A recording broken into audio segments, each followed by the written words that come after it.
নমস্কার, আমি সঙ্গমিত্রা। আমার এই সহজ রান্না চ্যানেলে আপনাদের সবাইকে স্বাগত। আজ আমি রান্না করছি একদম কম তেল মশলায় লাউ চিংড়ি। আপনারা খুব সহজেই বাড়িতে বানিয়ে নিতে পারেন এই রেসিপিটি। প্রথমে কড়াই বসিয়েছি, কড়াইতে নিয়ে নিচ্ছি কেটে রাখা লাউ। এখানে আমি একটা ছোট সাইজের লাউ নিয়েছি। লাউয়ের খোসাটা ছাড়িয়ে ভালো করে ধুয়ে তারপর কেটে নিয়েছি।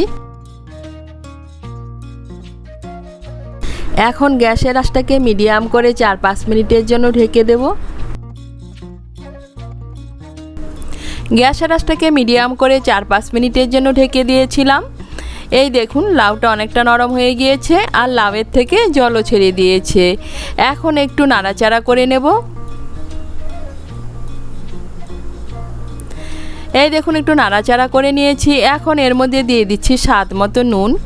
নুনটাকে ভালো করে মিশিয়ে নিয়ে আঁচটাকে বাড়িয়ে আরও 1-2 মিনিট রান্না করে নেব।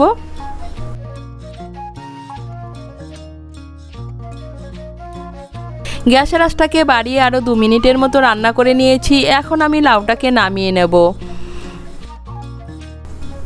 লাউটাকে নামিয়ে নিয়েছি, আবার কড়াই বসিয়েছি। কড়াইতে দিয়ে দিয়েছি 1 টেবিল স্পুন সর্ষের তেল। তেলটাও গরম হয়ে গিয়েছে। এর মধ্যে এখন দিয়ে দিচ্ছি 1/2 টিস্পুন কালো জিরে আর 2টো পাকা আর কাঁচা লঙ্কা।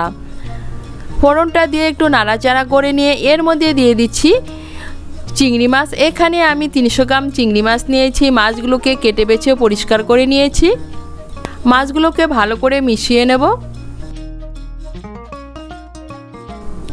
মাছগুলোকে ভালো করে মিশিয়ে নিয়েছি। এখন এর মধ্যে দিয়ে দিচ্ছি 1/2 টিস্পুন হলুদ গুঁড়ো, 1/2 টিস্পুন লঙ্কা গুঁড়ো আর দিয়ে দিচ্ছি সামান্য একটু নুন। আমি যেহেতু লাউটা সেদ্ধ করার সময় নুন দিয়েছি তাই নুনের পরিমাণটা একটু কম নিচ্ছি। নুন, হলুদ গুঁড়ো, লঙ্কা গুঁড়ো মিশিয়ে নিয়ে চিংড়ি মাছগুলোকে হালকা করে একটু ভেজে নেব। এই দেখুন নুন আর হলুদ গুঁড়ো মিশিয়ে নিয়ে চিংড়ি মাছগুলোকে হালকা করে একটু ভেজে নিয়েছি। এখন এর মধ্যে দিয়ে দিচ্ছি সেদ্ধ করে রাখা লাউ। লাউটাকে ভালো করে মিশিয়ে নেব। মিশিয়ে নিয়ে গ্যাসের আঁচটাকে বাড়িয়ে আরও 2-3 মিনিট রান্না করে নেব।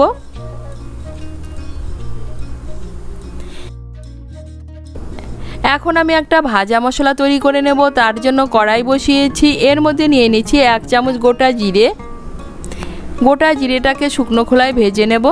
এই দেখুন জিরেটাকে শুকনো খোলায় ভেজে নিয়েছি। এখন আমি জিরেটাকে নামিয়ে নেব। নামিয়ে গুঁড়ো করে নেব। এদিকে দেখুন লাউটাকে আমি আরও 2 মিনিটের মতো রান্না করে নিয়েছি। এখন এর মধ্যে দিয়ে দিচ্ছি চিড়ে রাখা কাঁচা লঙ্কা আর দিয়ে দিচ্ছি আমি যে ভাজা জিরের গুঁড়োটা তৈরি করে নিয়েছি সেই ভাজা জিরের গুঁড়ো। কাঁচা লঙ্কা আর ভাজা জিরের গুঁড়োটাকে ভালো করে মিশিয়ে নেব।